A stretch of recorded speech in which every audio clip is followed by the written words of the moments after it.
তিনি তার এক বইয়ে লিখেছেন, আমাদিগকে অন্ধকারে রাখিবার জন্য পুরুষগণ ওই ধর্মগ্রন্থগুলিকে ঈশ্বরের আদেশপত্র বলিয়া প্রকাশ করিয়াছেন। পরের প্যারা তিনি আবার লিখেছেন, তবেই দেখিতেছেন এই ধর্মগ্রন্থগুলি পুরুষ রচিত বিধি ব্যবস্থা ভিন্ন আর কিছুই নহে।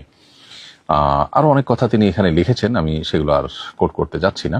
মূলত বেগম রোকেয়ার যে সমস্ত চিন্তাধারা, যে সমস্ত কথা এবং উক্তি তার বিভিন্ন বইবস্তুকে আছে, সেগুলোর অনেকগুলো এই কোরআন হাদিসের সাথে পরিপূর্ণভাবে সাংঘর্ষিক। যে দুটি জায়গা থেকে আমি পাঠ করে শুনিয়েছি, সেটি শুনে আমার মনে হয় যে একজন কোরআন এবং হাদিস সম্পর্কে সাধারণ ধারণা থাকা মানুষ মাত্রই বলতে পারেন যে এটা আসলে কোনো মুসলমান এর মন্তব্য হতে পারে না। মুসলমান মানে আত্মসমর্পণকারী, আল্লাহতে পরিপূর্ণ বিশ্বাস স্থাপনকারী, আসমানি কিতাবগুলোর আল্লাহর পক্ষ থেকে প্রেরিত সে মর্মে পরিপূর্ণ বিশ্বাস স্থাপনকারী।